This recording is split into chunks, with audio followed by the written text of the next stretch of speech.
Hello, all of you beautiful people, and welcome back or welcome to the Voice of Reality podcast. Thank you all so much for tuning in today. And we do have a returning guest in the hot seat today. We have Ben back on board here just to chat more things kind of about people's journeys with regards to fat loss or just physique journeys in general. So the last time I feel like we delved into a few different topics, which you will find on the Voice of Reality podcast, episode 12. But today we're going to delve into a few different things that will help you all even more when it comes to your own journey.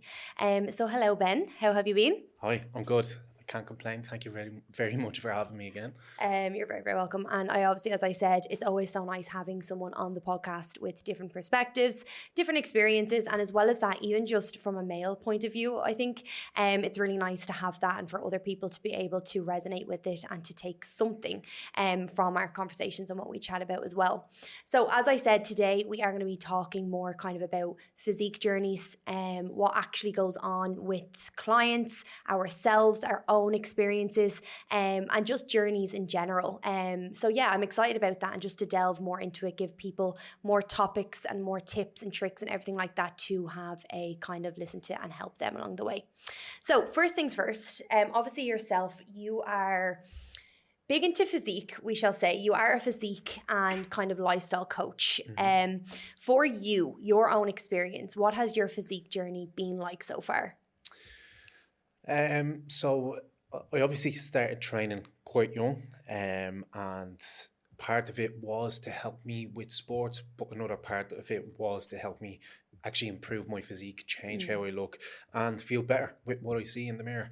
And you know, I started off, you know, wanting to get stronger, wanting to build more muscle, and over the last 10 years, I've put on a lot of weight. I'd say I've started going to the gym, let's say in around maybe 75 kilos, and the heaviest I've ever gotten was about 115. So it was quite a significant jump, and obviously that didn't happen overnight. It was, you know, I'd say at least 10 years of work being put in there. And yeah, there was a lot of, you know, trial and error, and using different methods to kind of find what works best for me and for my clients as well. Yeah, and it's huge to really, really reiterate the fact that it does not happen overnight. It happens over time. Even as you said there, it's been 10 years. But I would take it, because I even know from myself, I've been in the gym for about 11 years now, but I know it's only been really in the past 4 or 5 years where things really changed for me with regards to physique and my journey, and just taking it a little bit more serious and knowing more, just knowledge in general. For you, what was that turning point where it was like, actually, I want to take this more serious and delve into this more? So I would say that I always thought I was quite serious in it, but it was more so when I started to learn more and started making less mistakes basically along the way, and that's when, you know, progress started to speed up a little bit more. So I would say things really started to pick up when I was about 20, maybe 21. Started working with coaches, using some of their knowledge, asking questions, obviously doing my own research, educating myself more, doing courses, and putting all of that into practice every single day. And again, seeing what actually works, what doesn't. So yeah, I would say about 21 is when things start to you know, really fast forward. Yeah, and it's funny that we even talk about this now, because what pops to my head straight away is the fact that you were probably in the gym since you were 17. So there was probably about a 4 or 5 year gap there where you were going to the gym, you were doing what you felt needed to be done at the time. Same with myself. I was going in, doing what I thought I needed to do, had little knowledge, not a lot, never really asked for help, as in, you know, it's kind of like, I know what's going on, it's fine. And I think as a coach now, sitting here looking back on that, it's a huge reason why I am a coach, because it's like, I really don't want people to waste that time that Yeah. I wasted. I wasted probably about 5 to 6 years just going in and being like, yeah, this is fine, swinging my legs on the machines and just kind of doing whatever needed to be done. Whereas over the past 4 or 5 years, seeing the progress I have made, it actually hurts my heart knowing that I could have been doing that the years previous to that as well. And I think as a coach, it's so important for clients and anyone listening to know that to ask for help isn't like weakness. It is actually gaining strength, gaining knowledge, and giving you time back in your journey. Because for you, for me too, there was years upon years where I didn't have a clue what I was doing. I thought I knew what I was doing, but now looking back, I'm like, that was funny. So yeah, I think you probably know yourself as a coach, that's one huge value, to be able to actually give people the progress that they want, the goals they want to see, and actually within the time that they have. Yeah, absolutely. Like it's just, it's giving people their time back, as you said. It's removing all the mistakes, the second guessing, and just fast forwarding their progress. So yeah, it's huge being able to do that. And even when you get questions from people and you're like, no, you don't necessarily have to do that, or else that's not necessarily true. This is what we can do, or don't second guess yourself and keep doing what you're doing, rather than feeling like, oh, I need to change things up because they're not working as fast. Because at the end of the day, progress with your physique is a relatively slow process. Yeah, and I think as much as we sit here and we're like, the amount of time we probably wasted and years we probably wasted, it's probably what makes us such good coaches with regards to being able to relate to people, and to actually be able to give people that advice and experience that we've had. For me personally, like when someone comes to me with maybe an issue or a question or something difficult, I'm like, I've been there. I actually understand. I know how to deal with this, and I know what to do. So I do think as much as there was a lot of mistakes, and a lot of years maybe not so much wasted, but just kind of, floating around, it's definitely probably shaped us and made us better at our jobs, because we have that experience then as well for when people come to us. And I think too, with obviously regards to coaching, like when I think back, I'm like, imagine I had a coach from that young of an age and that young of a time period. Like, I'm like, surely I'd be Miss Olympia by now. Like, do you know what I mean? Like, but yeah, I think it's a huge thing that people probably are like, oh, why do I even need a coach? Or why do I even need to ask for help? Like, it's not that you need a direct coach, a direct one-to-one coach, but to just ask questions and ask for help. Even like people are probably like, why, I'm fine. It's not until you realize what you didn't know that you're like, I should have done this a long time beforehand. Yeah. Absolutely. Now, as you said earlier, it's like, personally for me, when I started working with coaches, and getting all of this knowledge and having their experience there, straight away I was like, why haven't I done this before? Do you know what I mean? It was just like such an eye opener, and again, it just allowed me to progress so much quicker. Yeah, I honestly thought I knew everything. Yeah. I honestly was like, sure, what on earth would I need that knowledge for? Or not even knowledge, but what would I need that for, that advice for, blah, blah, blah. And I remember going in to do my PT course. So it was probably about 5 years into me going to the gym. And everyone was like to me, you're going to fly it because you've been in the gym for so long anyway. It's going to be so good. It's going to be amazing. And to be honest, it was great. But it wasn't until I came out the other side of the PT course where I was like, I don't know anything, because there was so many people around me that knew so much more than I did from their experience and from what they were doing, that I was just like a little bit lost, I'd say. But I was just like, oh my God, what do I do here? I actually need to ask for help. And as I said, it's not until you ask for help and you actually gain that knowledge that you realize, actually, wait a minute, I didn't really know what I was doing back then. And I'm so glad that I did. And you were a person that I really asked for help for and actually leaned on. After coming out of my PT course, you coached me for a while. You literally gave me abundance of knowledge. And just even seeing what you do and what way you were working, it was amazing. But yeah, I just think it's a really nice thing to always delve into, because I see that and we see that ego takes over. People don't want to ask for help. People think they know everything. And it's not until you actually gain more knowledge that you're like, oh my God, this is what I needed all along. Yeah. Now, one thing that I've heard before was, and it suits this absolutely perfect, it's like the more you learn, the more you realize how little you actually know. And it's so true, because even to this stage, like I've been in the gym for 10 plus years, working in the industry for 8 years, and there's still so much more that I could learn. And again, different avenues you could go into. And at the end of the day, there's so much more information coming out every single year. Where it is the case, you'll never know really everything. But I feel like for what I need, the people that I work with, you know, I have the experience there to be able to help them. And again, I've went through every scenario that someone could go through in terms of trying to improve their physique. Yeah. And that's the thing, like, knowledge is power. Like, knowledge is power, people. Like, I can never say that enough. And I never want to sit here and be condescending. I know there is so much that I still have to learn. And even yourself, as you said, there's always something new to learn. And that's the amazing part of it, because it never gets boring. But we're willing to, and that's what the difference is. So for yourself, you obviously did a photo shoot back in 2020. It was 2021. No, 2020. It was August 2020. It was before we met. So yeah, August 2020. And I honestly think you were one of the first people that I saw doing a photo shoot. And it was like, oh my God, that's so cool. And your physique, everything, like, it was incredible. Like, and a lot of hard work, as you know, I'm sure. And as I know now after you telling me. But yeah, how did you find that back then, especially in that time?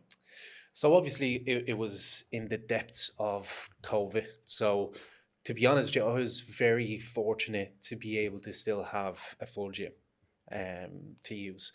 And I literally lived around the corner from the gym. Like, I could see the gym over my back wall. So every single day I'd just walk up to the gym. And I actually started working with a coach before COVID started.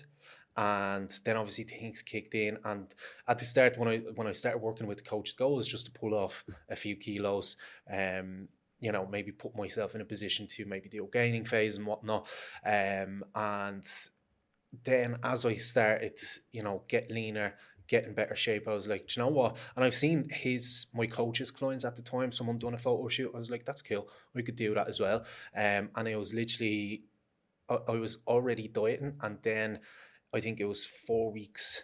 I said it to the coach, and 4 weeks later, I'd done the photo shoot. So it was kind of already in shape. It wasn't really like, oh, I'm doing a photo shoot prep and whatnot. It was just like, I'm already in shape. Let's do this.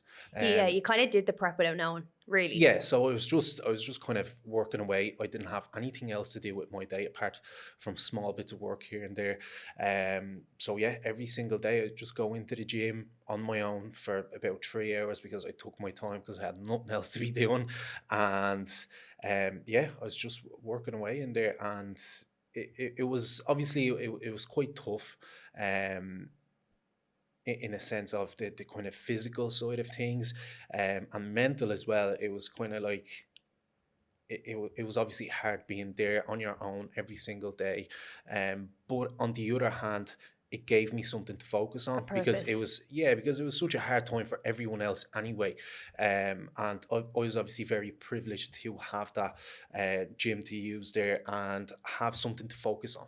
Yeah, definitely. I think, as I said, you definitely were one of the first that I know anyway, people to be doing a photo shoot, and that I saw, do you know what I mean? That I was actually like, oh my God, like, this is actually really cool that you can do these things, and that you can push yourself to those limits. Now, I think since then, photo shoots have changed a lot. And I do think, like, even when I think of back then, people just took it to the absolute extreme, and for a few years even after that. And I am all here for, if that's your goal, that's fine.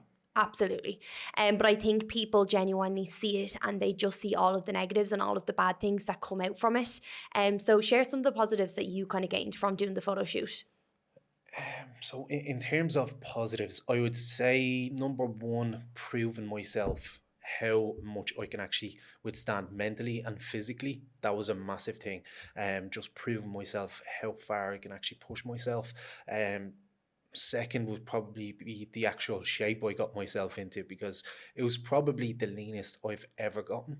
And obviously holding on to all of the kind of muscle mass that I had at the moment as well.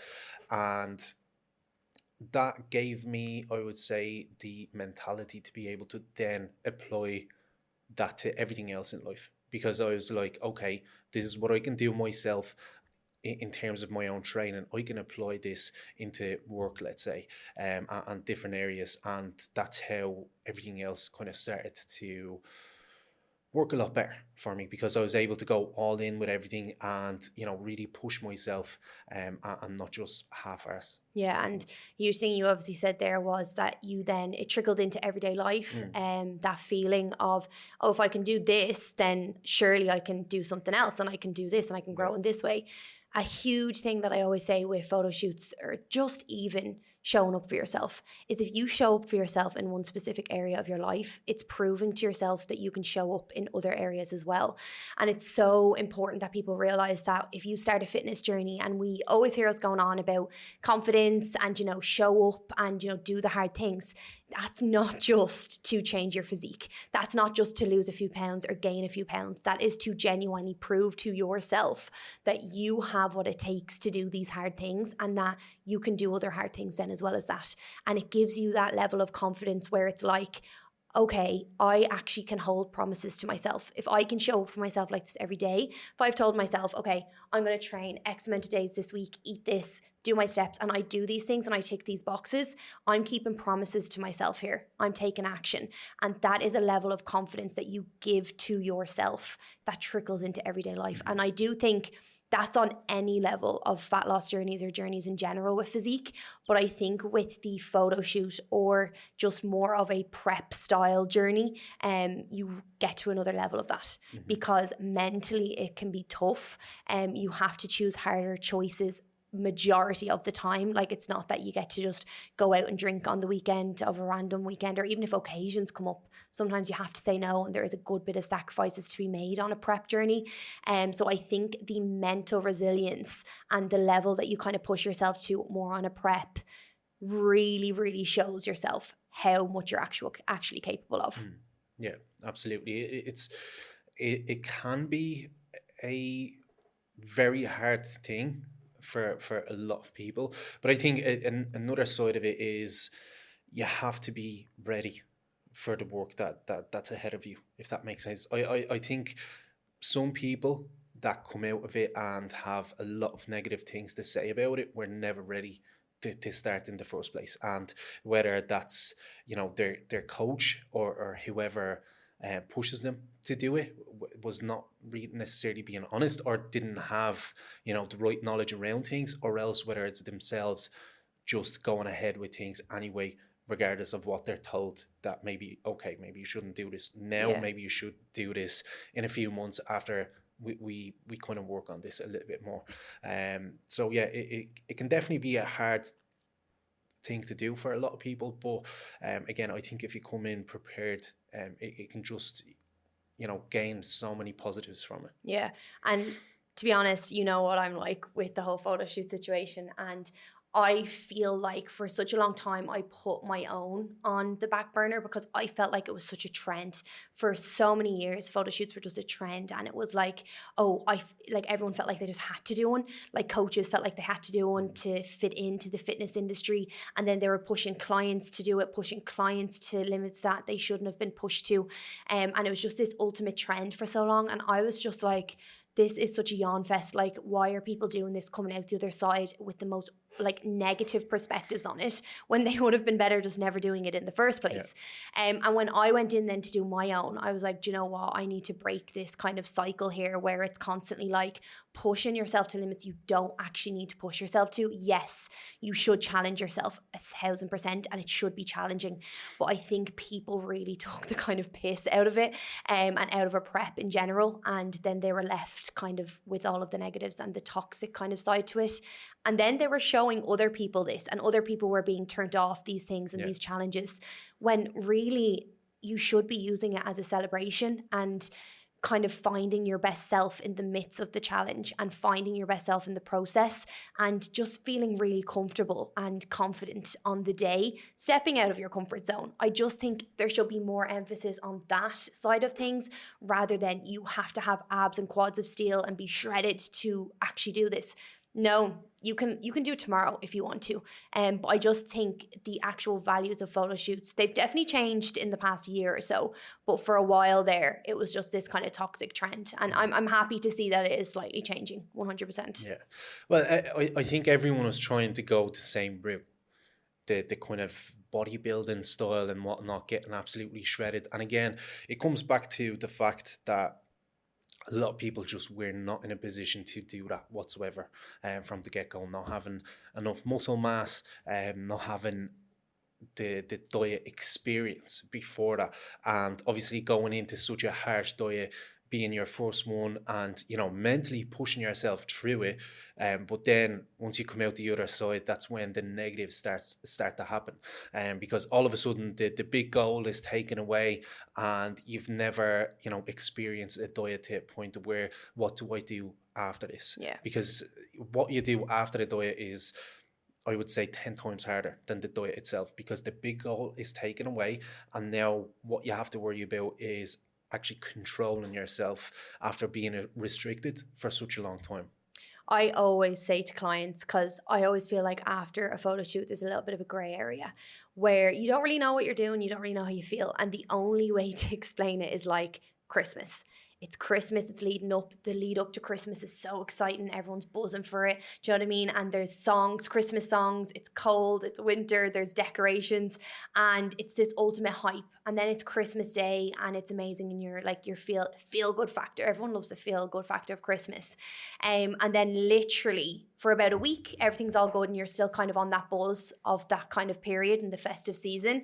And then January hits. And it's kind of like the January blues, and everything kind of just crashes a little bit, and you're kind of like, what do I do now? Like, okay, Christmas is over. I'm kind of just in January now, back to work. It's raining out. Everything's a bit more miserable. It's not as festive, we'll say. And it's kind of like, okay, what now? That is like the ultimate representation of a photo shoot prep. And what needs to happen there, and what people really need to kind of take from me even saying that, is, I'm not trying to turn anyone off it. It's to have an actual plan afterwards. So you don't just come into January being like, what do I do now? Yeah. And that's really, really important.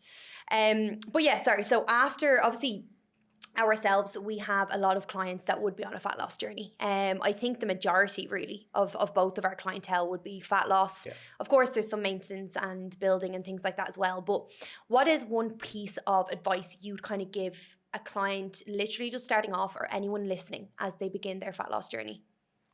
I would say the number one thing is be prepared. Have everything ready to go. Like, don't come into it thinking that, okay, I'll just kind of go with the flow, because it never works out. Have everything ready to go. Whatever you're going to do with your nutrition, whatever you're going to do with training, there's no right or wrong with this. It's just more so having the plan in place and knowing exactly what's going to happen step by step, rather than just saying, okay, I'm going to try losing a little bit of fat here, because that's just long term. Something's going to come in the middle of things, and it's all going to go out the window. Yeah. I think for myself, it would definitely be to break things down. I think even with that, like, it is kind of the preparation of knowing, number one, it can take time, but knowing as well that, like, this bigger goal and bigger picture, if that's what you're waking up and seeing every day, it's going to feel extremely daunting.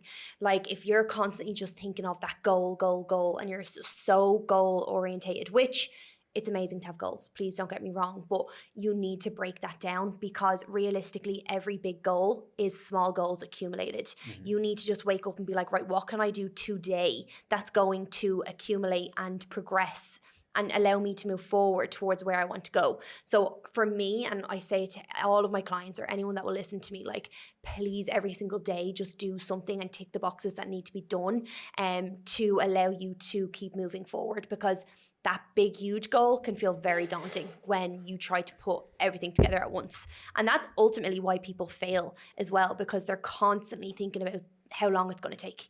Enjoy the process, and the process is one step at a time, one day at a time, and just kind of building that as much as possible to get you to where you want to go.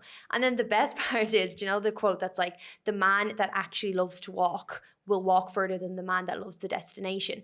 And it is so true, because you will get to your goal without even realizing. It's inevitable that you will get to that goal if you just enjoy what you're doing. Yeah, And if you just, up.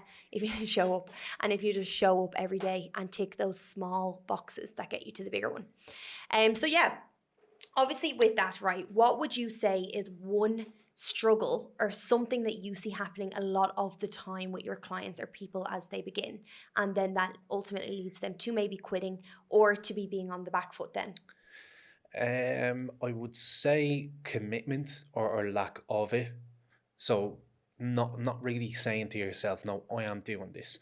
I am going to change my physique. I'm going to change my lifestyle, and really just saying, oh yeah, I'm doing this thing. Whatever, we'll see what happens. When I see people that commit to things 100%, 99% of the time, these people come out successful. And this does not mean not making a mistake along the way, not facing challenges along the way. These things happen to absolutely everyone, whether you like it or not, it's going to happen. But it's the mindset of, how do I deal with these situations? How can I deal with a challenge and still, either maintain or move forward with my goals? So I think a lot of people, don't necessarily commit to things 100%, and ultimately that catches up on them, and they end up not really seeing what they want to see. Yeah. I am a huge advocate for talking about delayed gratification. And I think in a nutshell, that kind of comes back to that, because people at the beginning are pumped and buzzing and have that motivation in them. As soon as that kind of starts to dwindle, the commitment's gone, because they never actually had the committed mindset in the first place. And I get that's what you're trying to say there as well. And I think that does go down to the fact that you won't see results instantly. It's not like going to the nail salon and getting your nails done and you have them on your fingers, like literally in the space of an hour. It's not like going to get your hair cut and it being done and you can see those results within an hour. Like, this is a long-term goal, and I think people genuinely forget that, and they think that, they should be seeing instant results for the work they're doing. You need to be practicing delayed gratification, and the fact that, it's going to take time, and you need to have that commitment level to the time and effort that you need to put in. Yeah, absolutely. And at the end of the day, as you kind of said, like, it's not like getting your hair cut or getting your nails done.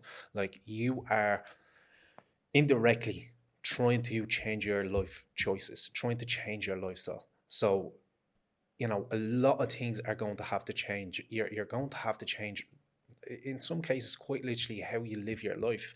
What choices do you make in everyday life? As simple as, you just come home and chill out on the couch, or do you come home and go back out to go to the gym? Or do you just order a takeaway, or do you have a food job done so you can make your own meals?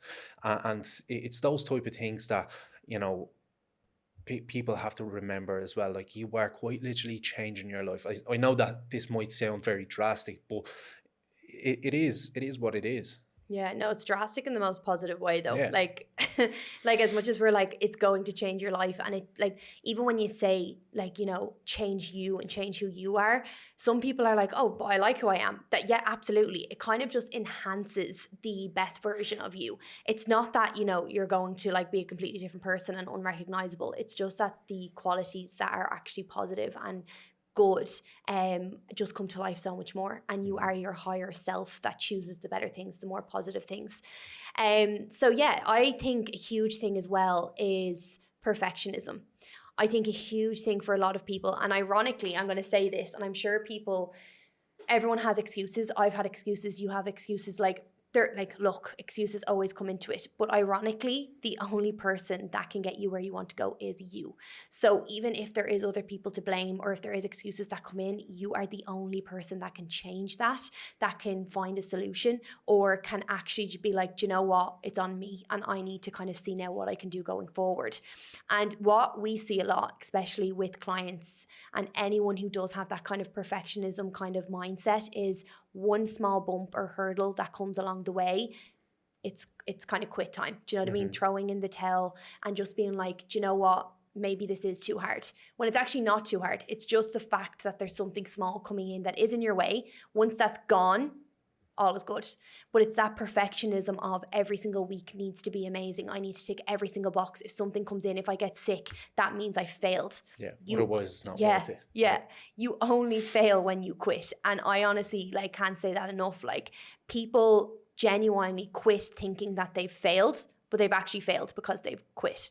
It's so important to remember how like consistency does prevail also. Even if you're sick, even if there's a hurdle, even if there's something that creeps up, a family issue, a personal issue, you always have the choice there to continue, because that will die back down and you will be able to continue your journey. So yeah, I think definitely kind of people like the commitment to the actual process, and just I think self-sabotage is huge. Like people actually sabotage themselves on their own journey and don't even realize it, but we see that kind of looking on the outside. And that's the thing. I think that's the amazing part of having a coach as well, because coaches can see kind of what you're doing that you can't. I mean, you can't actually see that. But yeah, that actually leads me on to my next question, which would be for you as a coach. And you've obviously been a coach for a number of years, so you have a lot of experience and advice to give. But what would be like the values of having a coach, or what's the importance to you of having a coach yourself, and even like for clients that are struggling? I think the biggest thing is the experience. So me working with someone that is further ahead along the way, and then being able to say to me, or me being able to say to my clients, I've been there, I've done that, this is the best way to deal with this situation. Because again, we all have our struggles, we all have, times that are going to be tougher, however, whatever that may be for you. But it's knowing how to deal with these situations, because at the end of the day, it's easy when things are going well. Like you don't necessarily need a coach when everything is going the right way, and you don't have any issues along the way. But it is going to happen. It's inevitable that at some point you're going to struggle with something. So having someone there to tell you, no, this is what we should do here. And even sometimes just give you the word of encouragement to say, this is not the end of the world. Like, as bad as it may seem right now, in 3 or 4 days or next week, it will be forgotten about and we'll be back to 100%. So again, I think that's the biggest thing. Yeah. I think as a coach, it's really important for us to obviously have that knowledge there to help clients as much as possible, to obviously have the experience there to help them as much as possible. But as well as that, what I see a lot with my clients as well as females, we overthink everything. And sometimes what can happen is we will get in our own heads and we cannot see what's going out or what's going on in the bigger picture. So as a coach, and I absolutely love the quote that is like, you cannot read the label from inside the jar. And I say that all the time because you cannot see what's going on around you when you are so involved in it and when you're so in your own head with it as well. So I think as a coach, it's really important to be able to zoom out of the bigger photo and show your clients what's actually going on, where they're actually at, how we're going to take them to certain places, or how we can help them obviously overcome certain hurdles. And a lot of the time, as you said there, giving them that little push and nudge that they didn't even know they needed, and that little bit of encouragement where it is like, this is not the end of the world. Like, I've also been there, and we can get through this. Like, we can absolutely push through this. And a lot of the time they're kind of like, do you know what? That actually is so true. Like, I was in my own head. It's not that bad. And maybe it was just my hormones, as a female. And maybe it was just me overthinking things as well. And sometimes really, really need that zoom out of the photo to be like, let's tune in on what's actually going on and what actually is the issue. And as a coach, I find myself doing that a lot, and what helps my clients a lot is me seeing from the outside what's going on. Yeah, absolutely. And I think like what you're talking about is not making decisions based on emotions. Yeah. So like even when it comes to, let's say, dieting, like, and maybe you start to get a little bit hungrier, and things might come up, and being able to stand out on the outside and say, okay, I know things might be getting a little bit tougher now, but this is not going on forever. This is only a part that is unfortunately part of the game. And once you get out of this, once you go through this, you'll come out much better on the other side. Yeah, I think the relatability as well. For myself, when, like, obviously I have had you as a coach and you really understood what I was going through. None of my friends did. None of my family did. No one else around me knew why I was doing what I was doing, why I had those specific goals, why I might have said no to a night out or no to a packet of crisps or, you know, ordered some veg instead of extra chips. And they didn't understand why I was doing these things, why I was making these decisions. But my coach did. Yeah. And my coach was there to be like, I've been there. I understand that. And, you know, it's really, really nice to have someone to understand your values and your goals, because a lot of the time people around you won't understand that. Yeah. And if anything, they can have negative inputs on it because they're not in that position and they're not striving towards the goals that you have. So I think, yes, it's actually so nice that you have someone to lean on and that really truly understands your challenges, your wins, your struggles, your issues, what difficulties might lie in each week and how to actually progress from there. Yeah. And I think that's a great point, because you see a lot of the time people might go to some of the biggest names in the industry, let's say in Ireland, and just go to them because, you know, they're the busiest coaches and whatnot. The biggest following. Yeah. Like there's different ways of looking at it, but it might not work out simply because they cannot relate to you. You cannot relate to them.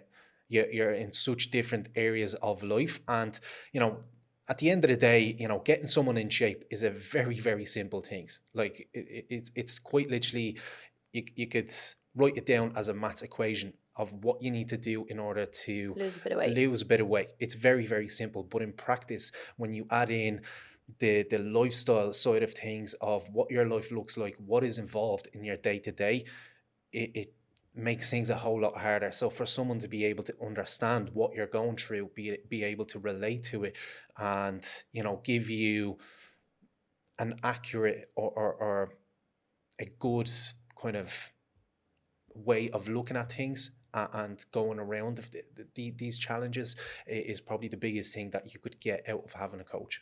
Yeah, that's so true. And I think, even as you said, like, you can give anyone, you can literally, we don't even have to give it. They could find it online, a typical plan, a general plan, you know, a few general exercises in the gym, a general kind of calorie deficit, and, you know, off they go, and they could lose a bit of weight. But the thing is, none of those plans bring in their lifestyle and their actual job, what they do on a day-to-day basis, their monitoring of their progress. Because a lot of the time what you see is people will hit plateaus straight away or one small hurdle and they won't know how to deal with it. So I think that is very, very important. And obviously, even as you said there, I think the industry in itself, it's amazing to be a part of it, but we also, because we're so in it, we see all the toxic sides of it as well. And I think a huge toxic part to it is that there is so many people out there with following and with, you know, a little bit of social media attraction, and people go to them obviously for help, and they might not be able to actually help them as a coach client, and the client ends up, you know, getting the brunt of that. And it is really, really sad, because, you know, there's so many people out there with the knowledge, experience, and are just generally better coaches with regards to being able to teach and help and guide people, rather than being a social media presence. And yeah, that's one thing that I see a lot. So I always say to anyone seeking out a coach, and I'm not saying that I'm suited to everyone, because I'm not, but please make sure your values align with that coach and with that person. Don't just do it for someone who has a big following, someone who can sell you a dream, someone who looks good naked. Please make sure the values that you hold and also the relatability towards the coach are very in tune.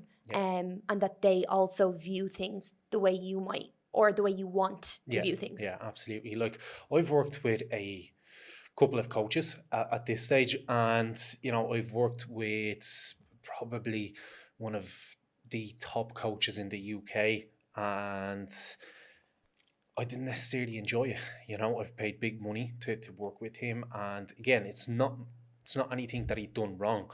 He was giving me all the right information, but again, there was zero relatability, and it made it so much harder for me to be able to follow the plan. As stupid as that might sound, everything was perfect, but it was just kind of missing a personality aspect to it. So it is a huge thing when it comes to having that relationship with a client as well, and as a client being able to take that information from someone, because it's coming from the right place. Yeah, like even I know like that you have had a few coaches, and as you were saying there, like your values probably didn't even align, or just things that were going on in your life were far-fetched from his.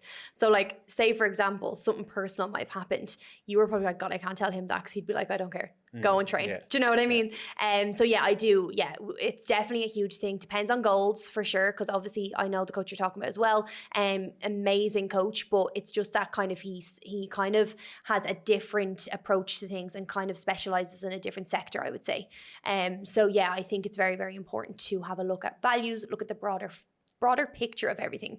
Who can genuinely help you, who has been in your shoes before, been in your kind of thought process, your mindset, and has come out the other side of it as well, because they will know what you need to do. They've been there. So yeah, another thing that I want to kind of slightly touch on is gaining phases. I am very aware that this is kind of a subject that it's talked about, but definitely not as much as, how to lose body fat, how to, progress on your fat loss journey. And I think gaining phases are so important as well. And you have obviously undergone a few of them. I've undergone a few, but definitely not as extreme as yourself. So give me a bit of an insight to that, and kind of how you have found your own personal gaining phase and the benefits you have found from that. Yeah, absolutely. So like, I think the most important thing, as you said, like, it's not really talked about. It's not as exciting as a fat loss phase and whatnot, because you cannot necessarily see the progress of it straight away until you cut down again, realistically. So it's not as visually appealing, and it might look like in some cases like you might be purposely trying to get out of shape in a lot of ways, which is not the case. But at the end of the day, you cannot diet your way into the physique that you want.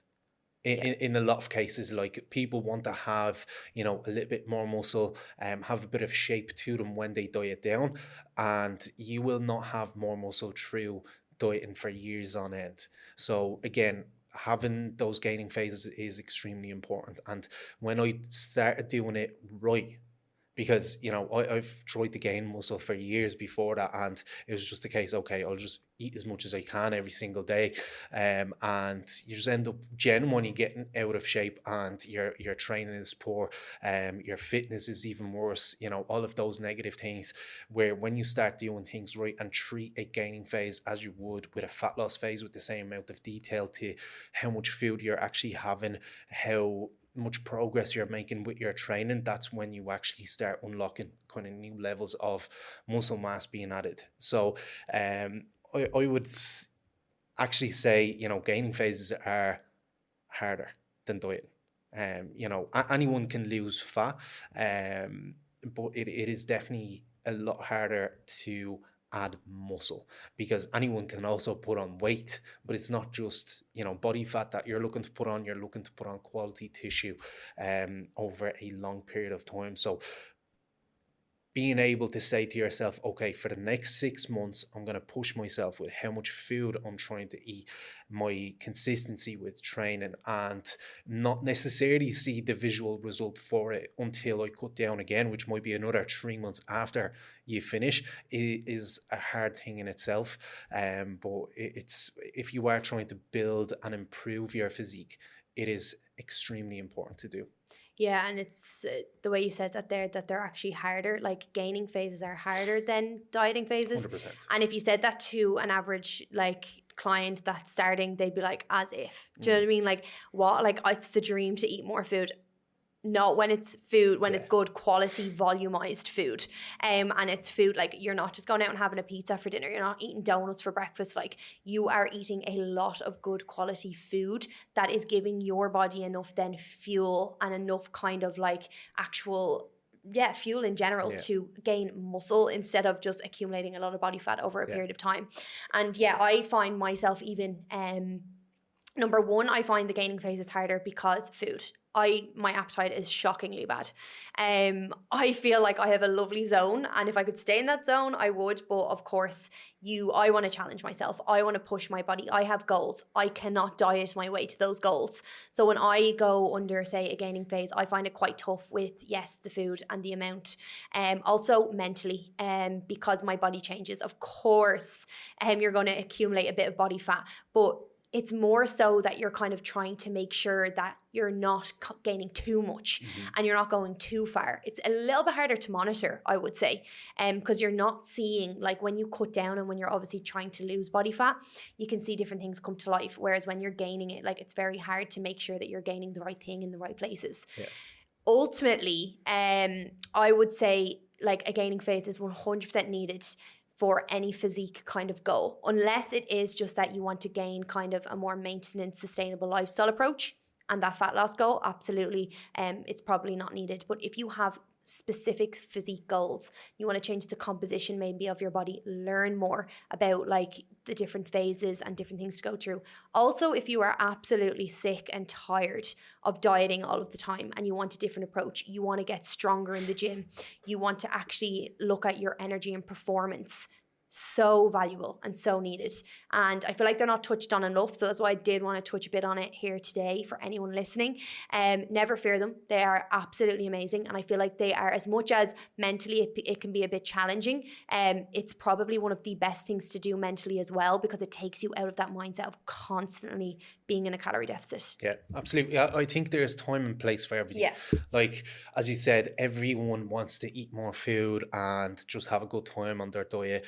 But like, if you diet down as you should, in a sense, as in if you put yourself in the right place to actually be able to grow. So if you get lean enough to then go into, let's say, a 6-month long gaining phase, you'll unlock a new chapter, let's say, in your experience of, training, because so many people go through the cycle of getting in shape for, let's say, the summer or whatever that they have going on, and just kind of getting out of shape or putting less priority on your training, your nutrition, and slightly get out of shape or being in, maybe not as good of a shape when they focused on things. Okay. Yeah. But if you we're from dieting to then going into a gaining phase, and again, giving that as much attention. As if you put in as much work as you did in a diet, you would completely not only change your physique, but also, change your performance in the gym, and your ability to progress. And I bet you, if you've done the gaining phase right, you will look forward to losing some body fat again, and it will make dieting so much easier. I always say that. I'm always like, because there's a lot of girls that I have that will come to me and be like, do you know what, I'm a little bit sick of dieting. I'm like, okay, how would you feel about it? And they're like, absolutely. You know when you're ready to go into the next kind of phase, and when you want to push yourself and challenge yourself in a different way. As you said there, if you do it right, it only gets more and more exciting with each and every phase that you actually do, and you see more come to life. You learn more, your knowledge expands in so many different ways, and your body ultimately like changes in the best ways possible. I will never forget, obviously, when I kind of underwent. Now, when I build, I wouldn't say I build as extreme as yourself or even for as long, because my body changes pretty quickly, and I can accumulate body fat quite quick, and that's fine. I need to monitor that. I need to make sure that's all good. But I will never forget, obviously, building for a few months and then cutting back again and being like, oh my God, my body looks so different. And I was like, it actually is true. Do you know what I mean? It is true that if you give some time to this other phase, you will gain some actual muscle tissue in different parts of your body, so that when you cut down, your body composition changes. So it's like one of those things again, where it's like, when you do it, you're like, probably should have done this beforehand, because this is the physique goal that I want. I didn't want to be inside out doing cardio and dieting for my entire life and not actually getting to where I wanted to go, being lean and toned. This is the physique that I wanted when I actually went into that phase, maybe being uncomfortable, but then seeing that actually come to life and that kind of muscle mass come to life. Yeah, absolutely. I think it's something that just a lot of people miss out on, as I've said, are in the cycle of during the winter months, probably getting, a little bit lazy, let's say, with their training. And then, March comes around, all of a sudden everyone tries to get in the best shape they can. Again, holidays out the way, grant, I get to rest now for the winter months again, where if you actually put in the same effort you do into your diet and kept it going year round, because at the end of the day, it's not like, you're still going to be eating. It's just a case of Quality. how much food are you eating? What are you actually eating? And again, being in a gaining phase, it's so much more flexible. It's not like you're in a diet and, you really want to avoid a lot of things because, let's say if I decide to have 5 donuts today, that probably takes away all of my calories for the day. Where in a gaining phase, it's not the end of the world if, once a week or every couple of days you have something that might not be as macro friendly, but you still have, let's say, 2,000 calories to allocate for the rest of the day. So yeah, Yeah. again, it just unlocks a completely different world for a lot of people. I think the two phases, fat loss and even kind of weight gain in the sense of muscle mass and just in general, have so many pros and cons. And I think if you're serious about your physique goals and changing your actual body composition, you want more muscle mass, absolutely undergoing both is extremely beneficial. Yeah. So I have a little bit of a section here where it's just kind of frequently asked questions. Okay, we know ourselves that we kind of get asked a lot of different questions, but in the same questions in different ways, I will say. So I kind of went back and just had a look at questions that I've kind of been asked a lot, and we kind of chatted about this and we agree that they are ones that need to be answered. So first one being creatine. What I hear and what I get asked a lot is like, should I be taking creatine? How much of it? What is your advice on that? I would say everyone could take creatine at any stage, whether you're in a fat loss phase, gaining phase, anywhere between 5 to 10 grams per day, every single day. You do not need to load up on a creatine, just be consistent with it. Your body can only go through or use so much creatine. So there's like, I know that there is a lot of people would ask me, oh, do I need to load up at the start with creatine? You absolutely do not need to. So again, 5 to 10 grams, depending on your actual size, is absolutely fine, and it's going to massively help you with your performance in the gym. It might not be something like a pre-workout where you can feel it straight away, oh my god, I'm on a creatine, but it's the case of like in today's session you might get an extra rep or two that you wouldn't have gotten otherwise. But when you look at the course of maybe 6 months, that could be extra 300 reps that you've gotten that you wouldn't have gotten otherwise. I think a huge thing is, one, it's not pre-workout, so you're not going to have unlimited energy for an hour like pre-workout would give you, or a can of Monster, and it's also not a steroid, so it's not going to help you as quickly or in the way a steroid would. And a huge thing I always say is that it is a long-term effect. It's like taking a daily vitamin, taking vitamin D3. It's a long-term effect. You don't necessarily see it straight away, but you will feel it over a long period of time. But always, just in case, always ask like a doctor as well if you've any health issues, just to kind of ask your doctor if it is okay to take. If you've never been told any different, then it's probably fine. But ask your coach as well, or us, or anyone that has a bit of knowledge, what's the best kind of way to take it for yourself as well. So the next one there is, I'm training 5-6 days a week, if not every day, yet I'm seeing little to no progress. What am I doing wrong? Jeez, where do we start? I know. I think, how do you define progress? Like, what's the goal? Number one, what is your nutrition look like? What does your lifestyle look like? Like, what are you doing outside of training? And what is the need to train 5 to 6 times every single day? Because I think that's something that people do without actually knowing that they probably don't need to train that often.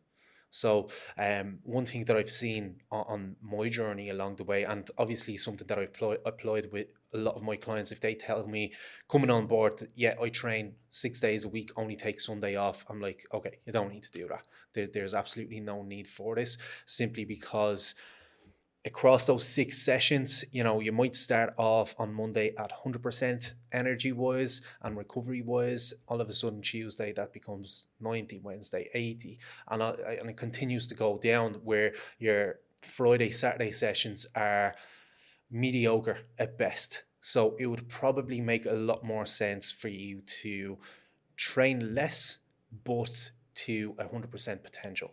Yeah, I think a huge thing there is quality over quantity. Yeah. If you are training 3-4 days a week and they are high 100% quality sessions, that is far more it's just a lot better for you, your progress, and a lot more potential than training 6-7 days a week at 50% capacity. And as you were saying there, the first 2 sessions might feel fine, but you will be burnt out by the end of the week. And then you're carrying that lack of energy into the following week. Yeah. And over a few weeks, you'll realize that it's like, oh my God, I'm so tired, I'm drained, and you're making no progress with weight, but also probably no progress physique-wise, because your body is under so much stress and it has no energy to actually make the progress that needs to be made. Yeah, the big thing with that is looking at your strength progression. That's the easiest tell sign.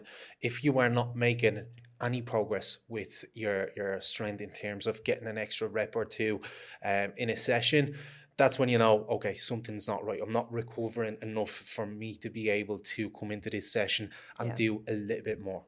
Personally, even when I think about it, like if I don't have my rest days, I hate going to the gym. I'm literally like, I'm sore, I'm tired, I don't want to be here. Whereas obviously incorporating the rest that I need and my body needs, I actually get excited because I'm like, oh, I've a rest day tomorrow, unreal. I'm going to give this session 100% tomorrow. I get to rest. And then on Friday, I'm excited to get back in because I wasn't there maybe for a day or two. So it's just really important that people understand that the quality of your sessions is so much better than the quantity. And that is ultimately how you make progress. Like literally, because you're going to outlive that like lack of energy and the fact that you're going to burn out realistically. So that kind of brings me on to the next question, that is, should I be progressing on weights every single training session? Again, it kind of, as every answer when it comes to fitness, it depends. But I would say what stage of your kind of lifting career are you at? Like at the very beginning, you will probably make a lot of strength progressions, simply because you are starting at the bare minimum, but make sure that your form is in the right place. Don't just, lift more weight for the sake of lifting more weight. So again, have someone look over your form or look back on videos, let's say on YouTube and whatnot, like find a way to check if your form is all right. But I would say at the start, there should be quite a good bit of progression, and as you go further into it, there will be less and less, as naturally it is harder for you to acquire new tissue and just get stronger. Yeah, and I think this is actually something that I used to struggle with a lot. I feel like every fitness Joe on Instagram is telling you to progressively overload, to, constantly make sure that you're lifting more weights and that's how you grow muscle. And I used to get caught in that trap of thinking, okay, more. And then I realized that way I'm actually not even feeling it in my glutes when I hip thrust. It's my back that's getting the brunt of it. Or, my chest is doing my shoulder press. And I really was like, do you know what? Wait a minute. Let me bring the weight down. Let me really perfect my actual progression and execution, and that's when I saw more progress than ever before, especially with my kind of muscle engagement and growth, because what I was doing it right, and I wasn't just constantly like more weight, and the actual way I performed things felt so much better. So if you're actually any injuries or anything like that, the first thing to look at is the actual weight you're lifting. If you cannot feel it in that specific muscle group you're trying to feel it in and engage with, look at the weight that you're also lifting. An extra rep is just as important, and actually controlling your movement is not more important. Yeah, I think a big thing with this is knowing that progression doesn't have to come through reps and weight every single time. Yeah. You can progress through your form. You can progress with how much rest you take in between. And again, progressing with your form is just as important as progressing with weight. Yeah. Again, quality over quantity, 100%. So this is the last one here. I've been in a calorie deficit for over 6 weeks now and nothing is changing. Where do I go from here? I've hit an ultimate plateau. So if you were in a calorie deficit for 6 weeks and nothing has changed, you were not in a calorie deficit 99% of the time, unless you have some sort of a kind of medical issue going on. Like, you should probably continue to lose body fat, lose weight. So what I would do is look at the amount of food that you are having. So actually tracking absolutely everything accurately to make sure that you're not missing out on anything. Like, you could be having a high calorie coffee or something multiple times a day that's, without noticing, is adding calories onto your day, and you're actually just at maintenance rather than actually being in a deficit. Yeah, I think there as well, like, people, I think the monitoring systems are very important there. How you're monitoring things. Are you measuring out your food? Are you tracking it correctly? As well as that, you're actually tracking everything, because you might have like those random 5 cookies in the office and not actually put them into your MyFitnessPal, or that burger at the weekend, or, you know, and people are like, you know, I've been in a calorie deficit, but there's something pushing you over the edge there. It could even be down to the fact that maybe you're not moving enough, your activity isn't as high. It could be down to the fact that your cortisol levels are extremely high, stress is too high, sleep is bad. Again, that is why even as coaches, we can look at these things really closely. But if you are someone that's trying to do it yourself and you're hitting these plateaus, number one thing, monitor things closer, take photos, use different ways to see progression. Look at your day a lot closer than you obviously are. Make sure you're measuring things, make sure you're tracking accurately, and just really home in on what you're actually doing to make sure that it's correct and it's towards your goals. Yeah, I think a lot of people get caught in this trap of thinking, oh, there's something wrong with me. Like, why am I not losing weight? But there's probably something wrong with what you're doing, not what is internally happening in a sense. And as a female, obviously, it is a little bit different because of hormones and actual conditions like PCOS, endometriosis, and there are so many different things with females that could mean underactive thyroid, that could mean it takes longer. Absolutely. Please know that, like, there is some medical issues that means it takes longer for yourself, but it still should happen, even if it's at a slower rate, or if it does take a longer period of time, it should still happen. But again, it is, even as we said beforehand there, you can get a general kind of plan online, and it doesn't take into consideration those medical kind of issues, your lifestyle, your approach. It doesn't monitor things how it should be. And that is the importance of that, realistically, of having an actual structured plan that suits you personally and individual. So yeah, we're just going to kind of close things up here. And thank you so much for that. I really, really enjoyed that. I feel like there was so much there that everyone is actually going to benefit from. I always love these chats. So thank you for being here. Thank you. Thank you for having me again. Thank you all so much for tuning in and for getting this far. If you have been listening, please don't forget to share, like, comment, and give me all of the feedback, of course. Any questions, please always fire away to either of us as well. But for now, if there is ever a day that you just don't believe in yourself or are doubting what you're doing, please always know I am over here rooting for you, and I am always over here believing in you.